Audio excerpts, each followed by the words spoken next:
ഓരോ മാസവും ഒരു സ്ത്രീയുടെ ശരീരത്തിൽ നിന്ന് ഒരു ചെറിയ റിലീസ് നടക്കുന്നു.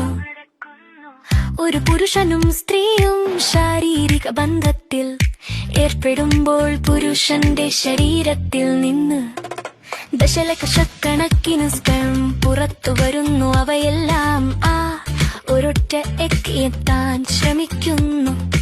എന്നാൽ ഒരൊറ്റ സ്പെർം മാത്രമേ എഗ്ഗുടെ ഉള്ളിൽ പ്രവേശിക്കാൻ കഴിയൂ. ആ സ്പെർം പ്രവേശിച്ചുടൻ മറ്റൊരു സ്പെർം ഉള്ളിൽ കടക്കാതിരിക്കാൻ ഉടൻ തന്നെ സ്വയം അടച്ചു പൂട്ടുന്നു. എഗ്ഗിനുള്ളിൽ ബീജത്തിൽ നിന്നുള്ള DNA-യും എഗ്ഗുലെ DNA-യും കൂടിച്ചേരുന്നു. കൃത്യമായി ആ നിമിഷത്തിൽ ഫെർട്ടിലൈസേഷൻ സംഭവിക്കുന്നു. ഒരു കുഞ്ഞിന്റെ ജീവിതത്തിന്റെ കൃത്യമായ തുടക്കം. തുടർന്ന് ഫെർട്ടിലൈസേഷൻ നടന്ന എഗ് ഫാലോപ്പിയാൻ ട്യൂബിലൂടെ ഗർഭപാത്രത്തിലേക്ക് യാത്ര തുടങ്ങുന്നു. കുറച്ചു ദിവസങ്ങൾക്ക് ശേഷം എഗ് ബ്ലാസ്റ്റോസ്റ്റ് എന്ന് വിളിക്കുന്ന ഒരു ചെറിയ കോശകൂട്ടമായി മാറുന്നു.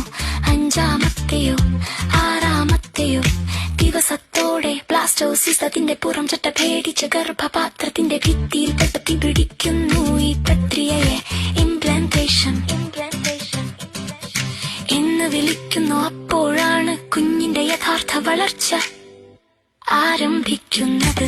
ഏകദേശം 9 മുതൽ 12 ആഴ്ചകൾക്കുള്ളിൽ ഹൃദയം, തലച്ചോർ, നട്ടെല്ല്, കൈകൾ, കാലുകൾ എന്നിവ വ്യക്തമായ രൂപം പ്രാപിക്കാൻ തുടങ്ങുന്നു. ആന്തരിക അവയവങ്ങൾ പ്രവർത്തിക്കാൻ തുടങ്ങുന്നു. ഒടുവിൽ ഏകദേശം 40 ആഴ്ചയോടെ ജീവൻ പൂർണ്ണ വളർച്ചയെത്തുകയും ജനിക്കാൻ തയ്യാറാവുകയും ചെയ്യുന്നു. അങ്ങനെയാണ് ഒരു പുതിയ ജീവൻ, ഒരു കുഞ്ഞ് ലോകത്തേക്ക് വരുന്നത്.